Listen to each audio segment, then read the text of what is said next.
नमस्कार, लोकमंच न्यूज देख रहे हैं आप। मैं हूं आपके साथ सुरभि राजपूत। भारतीय जनता पार्टी के क्षेत्रीय बूथ सम्मेलन में हिस्सा लेने के लिए सोमवार को गोरखपुर पहुंचे पार्टी के राष्ट्रीय अध्यक्ष जेपी नड्डा। पार्टी ने में कहा है कि मेरा ये सौभाग्य है कि मुझे श्री कृष्ण और श्री राम की भूमि पर आने का सौभाग्य मिला। पंडित बिस्मिल्लाह की शहादत को याद करते हुए मैं इस धरती को नमन करता हूं। महात्मा बुद्ध की इसी भूमि से सत्य की खोज के लिए निकले थे। यही वही गोरखपुर की धरती है। जब आप चुनाव में जाएंगे तो मतदाताओं के सामने छाती ठोक के कह सकेंगे कि हम उस पार्टी के कार्यकर्ता हैं जिसके नेता प्रधानमंत्री श्री नरेंद्र मोदी जी हैं। भाजपा अध्यक्ष जेपी नड्डा ने यह भी कहा कि हमें गौरवान्वित होना चाहिए कि हम उस पार्टी के कार्यकर्ता हैं जहां साधारण सा कार्यकर्ता अध्यक्ष बन जाता है। मैं दावे के साथ कह सकता हूं कि यहां बैठे बूथ कार्यकर्ता कल प्रदेश अध्यक्ष बन सकते हैं। हमें प्रजातंत्र पर विश्वास है, लेकिन विपक्षी पार्टी प्रजातंत्र पर नहीं, सिर्फ परिवार पर विश्वास करती है। सिर्फ भारतीय जनता पार्टी में ही एक साधारण कार्यकर्ता पार्टी को चलाता है। हमारे लिए राष्ट्रवाद सर्वोपरि है, लेकिन उनके लिए वंशवाद के आगे कुछ भी नहीं। इसी पर चर्चा करने के लिए हमारे साथ हमारे तमाम मेहमान जुड़ गए हैं। उनसे आपका परिचय करा देते हैं। संजय कौशिक, नेता बीजेपी, जुड़ गए हैं, आपका स्वागत है। ईरम खान, नेता, आप जुड़ी हैं, मैम, आपका भी स्वागत है लोकमंच में। और दीपक चंद्र राठौर, नेता कांग्रेस, आपका भी स्वागत है लोकमंच में। चर्चा की शुरुआत करेंगे। राठौर साहब, सबसे पहले आपके पास आएंगे। चुनाव है बहुत जल्द ही यूपी के अंदर। चुनाव से पहले लगातार बड़े बड़े नेताओं का यूपी के अलग अलग जिले में आना, कैसे देखते हैं आप इसे? और आज उन्होंने तमाम बड़ी बातें कही, विपक्षी को भी आड़े हाथों लिया।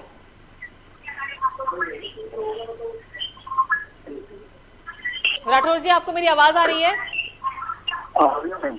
जी, सवाल आपने सुना है, एक बार फिर से दोहराऊं? बीजेपी के राष्ट्रीय अध्यक्ष जेपी नड्डा आज गोरखपुर आए थे। वहां पर उन्होंने बहुत बड़ी बड़ी बातों का जिक्र किया है। विपक्षी पार्टियों में जो कुछ ऐसे भी लोग हैं जो वंश के लिए काम करते हैं, ये उनका कहना था। आप इसको कैसे देखते हैं? मैं बताना चाहूंगा कि जिस तरह उत्तर प्रदेश में प्रियंका गांधी जी के नेतृत्व में कांग्रेस पार्टी जमीन हकीकत पर लड़ाई लड़ रही है, उससे कांग्रेस पार्टी की लोकप्रियता और सक्रियता तो बढ़ी बढ़ी है। इसके अलावा सभी विपक्षी चाहे भारतीय जनता पार्टी है, चाहे एसपीएम के मन में पॉपुलरिटी उठ चुकी है। और मैं आपको सबसे बोलना चाहूंगा कि नरेंद्र मोदी का अगर कोई विकल्प है तो वह है सिर्फ कांग्रेस पार्टी। तो कांग्रेस पार्टी सबका साथ, सबका विकास और सबका विकल्प की बात करती है। सभी जाति, सभी धर्म और सभी वर्गों को साथ लेकर चलने वाली बात करती है। हम विकास में भरोसा रखते हैं, ना कि झूठे विश्वास में। और मैं आपको बताना चाहूंगा कि उत्तर प्रदेश में महंगाई की मोदी मार है, केवल हेडलाइन और इवेंट मैनेजमेंट की मोदी सरकार है। तो मेरी आज उत्तर प्रदेश में जनता के पास विकल्प का आधार है। भारतीय जनता पार्टी को हटाने का आधार है बेरोजगारी, आधार है किसान की दुर्दशा का, आधार है महंगाई का, आधार है नौजवानों की दुर्दशा का, आधार है सरकार का अहंकार का। आज देखो भारतीय जनता पार्टी ने कानूनी बिल बने किसानों को। तो हेलो राठौर जी बोलिए, आवाज आ रही है सर? हाँ, आ रही है ना मैम? जी जी, आवाज आ रही है, बोले। बोला और आज हमने सिस्टम की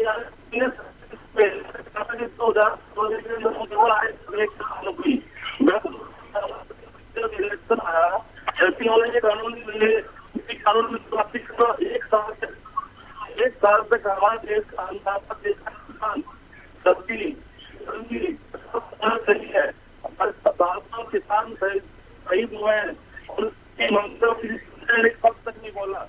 आज जब उत्तर प्रदेश में जनता ने वोट की समझ में आई है और जनतंत्र की आवाज समझ में आई है, तो उन्होंने ये कानून कभी वापस लेने की उन्होंने बात कही है।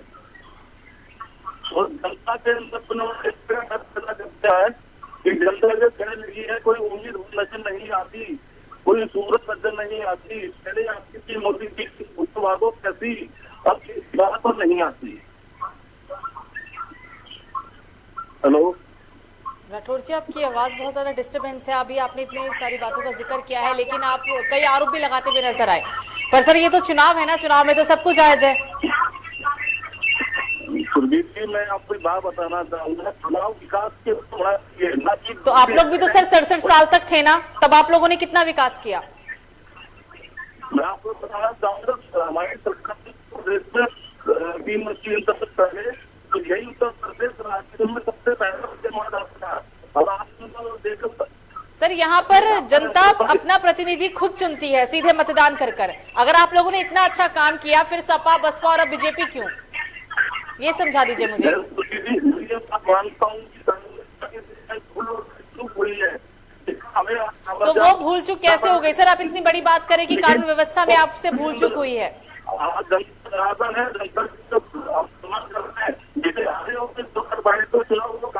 जितना होगा मेरी बात रहेगी वहाँ पर, वहाँ पे बात इसको तो मैं कहना चाहूंगा, उत्तर प्रदेश जनता ने बदलाव का मन बना चुकी है। इसमें नौजवान महिला की आवाज पर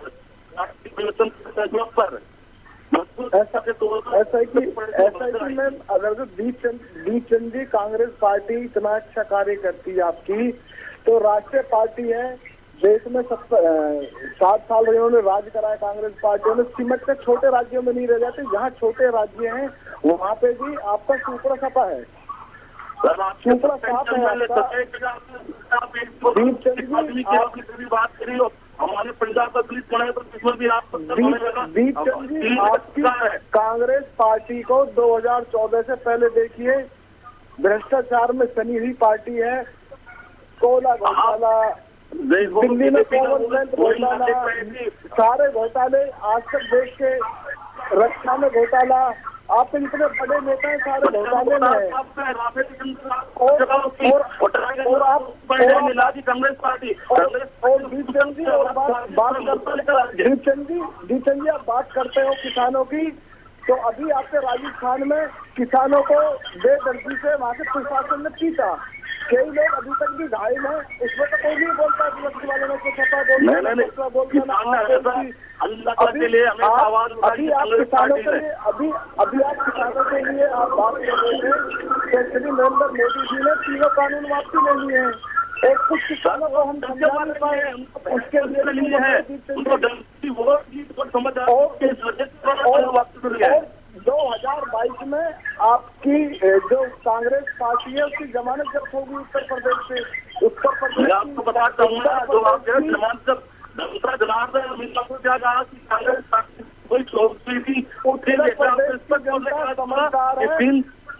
तीन तत्वों से जो कुशासन का अगर अंत होगा, वो कांग्रेस पार्टी के नेतृत्व में यूपी में फिर से विकास सद्भाव की मार्गदर्शन कांग्रेस पार्टी अपने चुनाव लड़ेगी। दीप चंद जी आपकी पार्टी की जमानत जब्त होगी 2022 में उत्तर प्रदेश से। उत्तर प्रदेश की जनता कांग्रेस पार्टी की नहीं होगी, कांग्रेस पार्टी आपकी बात आप बता रहा हूँ, मोदी को ज्यादा मिले होंगे, आपकी जमानत जब कभी जनता आपके ऊपर समझ चुकी है कि जनता को आप उत्तर प्रदेश की जनता झूठ बोलते हैं। दोबारा से 300 प्लस सीटों के साथ वो दिन दूर महाराज योगी आदित्यनाथ जी को दोबारा से मुख्यमंत्री बनाने भावी मुख्यमंत्री योगी आदित्यनाथ जी राज करा, लेकिन आपने जो बनाया उसको आपने बेचा, आपने क्या करा शासन में बताओ मुझे आप। हमने तो कानून लेकर आए, उसको आपने अगर जो मैं आपको मैं अपनी सरकार की भारतीय जनता पार्टी सरकार योगी आदित्यनाथ के नेतृत्व में 4.5 सालों में मैं आपको पूरा बता सकता हूँ कितना विकास कार्य किए हुए हैं। 4 नए एक्सप्रेस। कौशिक जी, इन 4.5 साल में सर आप लोगों ने कितना विकास किया? कौशिक साहब पिछले 67 साल में क्या हुआ सर, वो भूल जाइए, इन 4.5 साल में बात कर लें। संजय जी, अपने गृहमान में जाके देखे मैडम, बात करो विकास की।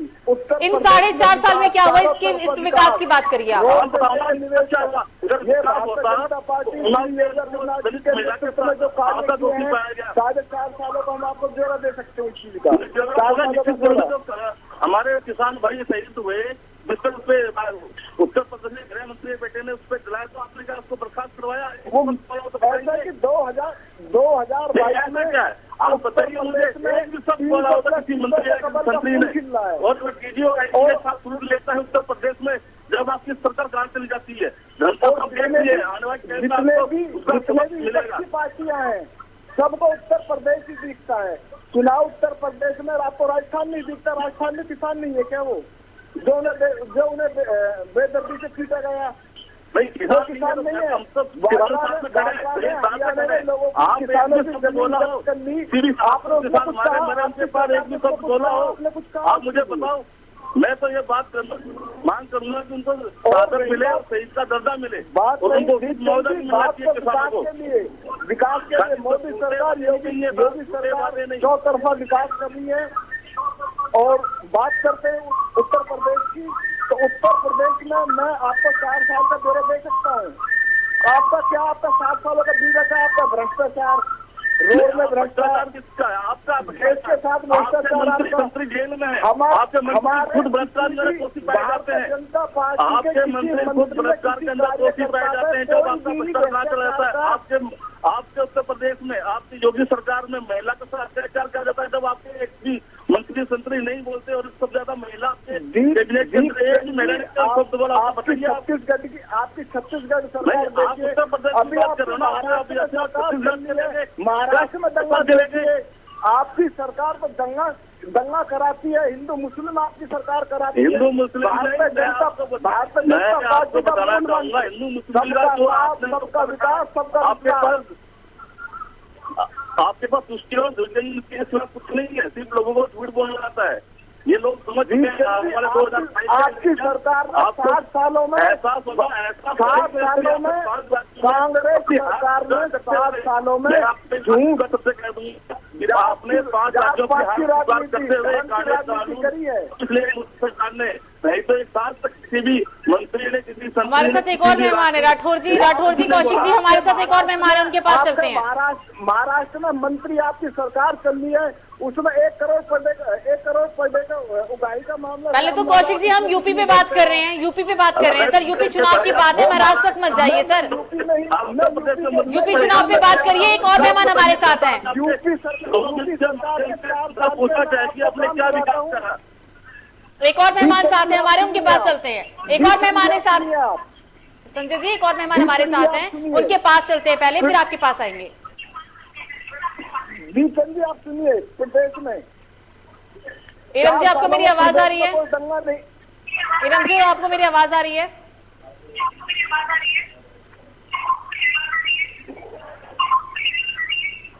इरम जी आपको मेरी आवाज आ रही है क्या?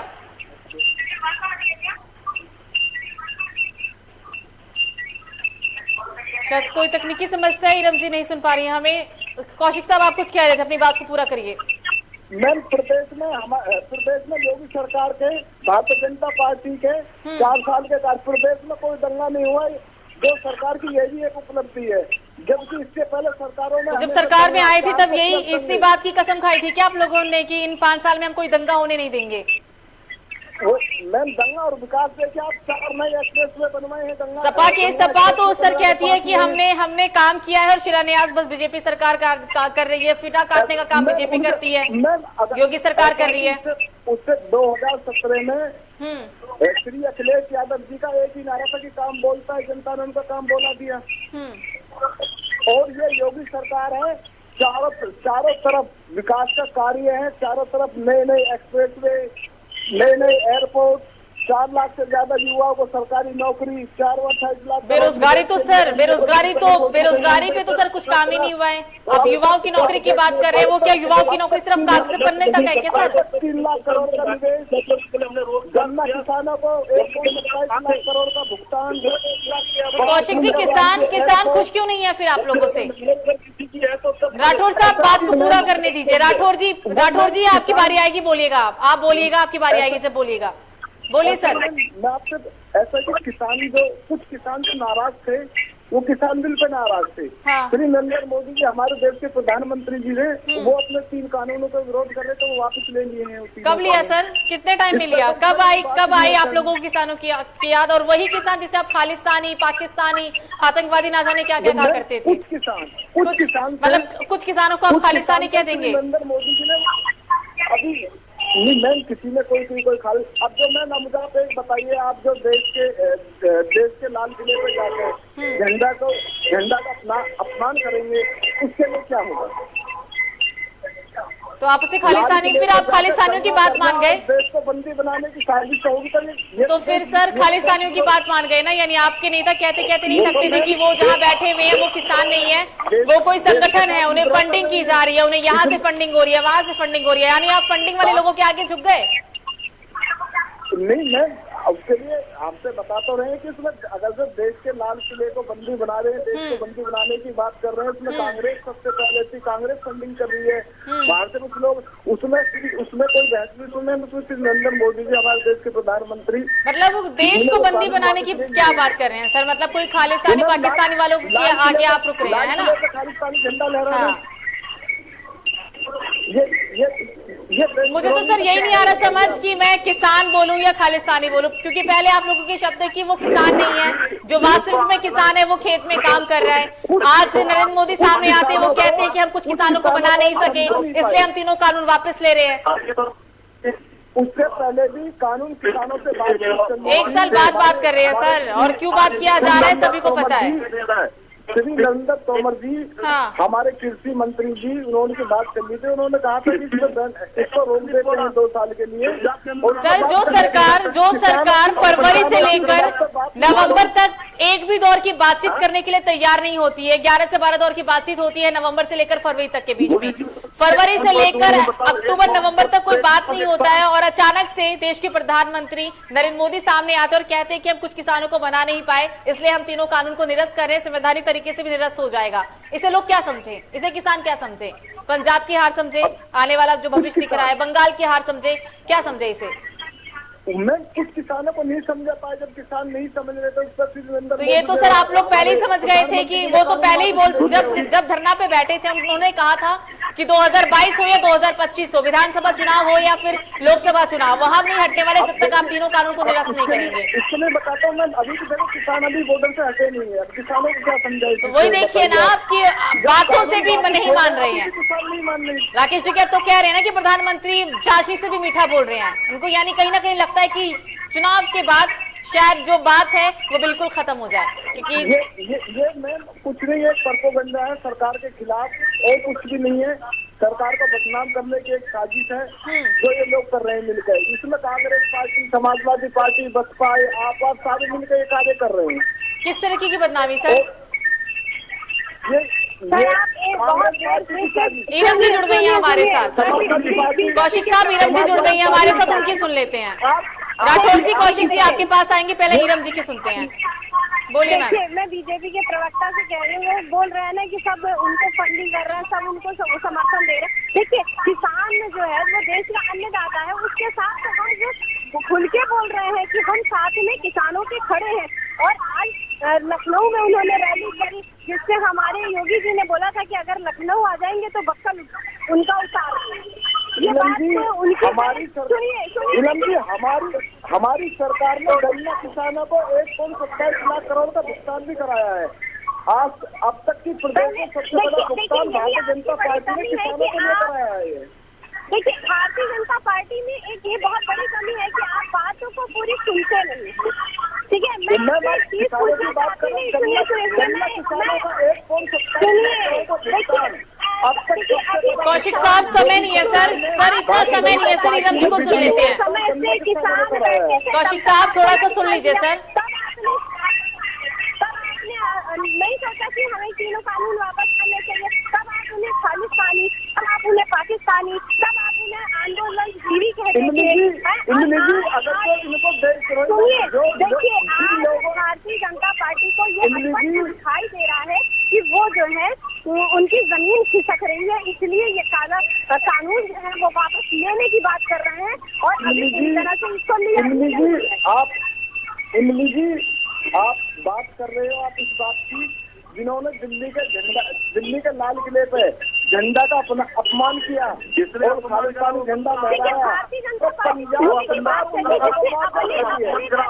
खुद जो है तिरंगा नहीं फहराया। पार्टी के थे, आपसे बना तो रहे, हमारी सरकार पूछना चाहूँगा कार्रवाई हो, किसान उन्होंने कार्रवाई करें। कांग्रेस पार्टी कांग्रेस पार्टी पंजाब को मुआवजा दे रही है, जिन्होंने लाल किले पर झंडा फहराया, झंडा का अपमान किया। जनता ये जनता सब जानती है। किसान थे, किसान कभी भी तिरंगे का अपमान नहीं करता है, ठीक है। लेकिन सुनिए देखिए, अजय मिश्रा के तेनी उसके बेटे ने किसानों को कुचलने का काम किया है, उसको सजा हुई नहीं हुई, क्या उनका पद वापस लिया गया, क्या उनको बर्खास्त किया गया, नहीं किया गया?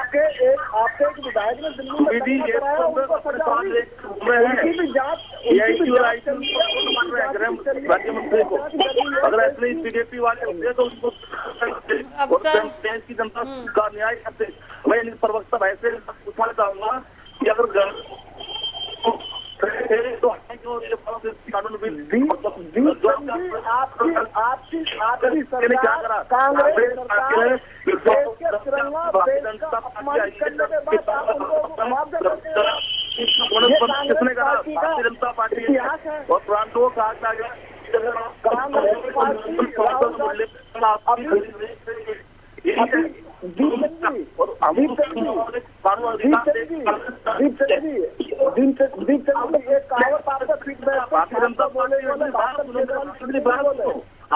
देश की बात आप बोले भाजपा छन्नी भी बोले। अभी आपके एक साल पहले आपको आतंकवादी पाकिस्तानी नक्सलवादी आपको देश का सलमान खुशरजी ने पूर्व कानून मंत्री जी ने एक किताब का विमोचन करा, उसमें हिंदुओं को आतंकवादी कह दिया।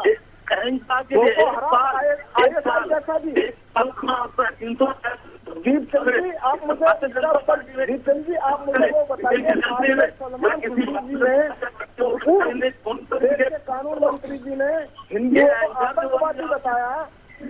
बोको हराम से भी ज्यादा खतरनाक, आईएस से भी ज्यादा खतरनाक क्या उत्तर प्रदेश की जनता राहुल गांधी, प्रियंका गांधी से पूछना चाहते हैं, और आपसे भी श्रीमान जी, आपसे दीपचंद जी आपसे पूछना चाहती है। अभी आपके पूर्व कानून मंत्री सलमान खुशरजी ने एक किताब क्या लिखा उसमें हिंदुओं को आतंकवादी, उसमें ये लिखा हिंदुओं को आतंकवादी, उसमें ये लिखा गया कि आपका कट्टरवाद गलत है, तो हिंदू मुस्लिम कट्टरवाद गलत है। आप सबसे खतरनाक कोई संगठन है वो बोको हराम है। सर, आरोप प्रत्यारोप का दौर तो शायद खत्म नहीं होगा कभी, लेकिन फिलहाल समय खत्म हो गया है। इस चर्चा को कौशिक साहब यहाँ समाप्त कर रहे हैं। आप तीनों ही मेहमान हमारे साथ जुड़े, इसके लिए आप तीनों का बहुत बहुत शुक्रिया। तो आज बीजेपी के राष्ट्रीय अध्यक्ष जेपी नड्डा गोरखपुर दौरे पर थे। इस दौरान नड्डा ने कहा है कि क्या कारण है कि जब चुनाव आते ही भाजपा महात्मा गांधी से लेकर पटेल को याद करती है तो विपक्षी पार्टियों को पाकिस्तान और जिन्ना याद आने लग जाते हैं। फिलहाल अभी के लिए मुझे दीजिए इजाजत, नमस्कार।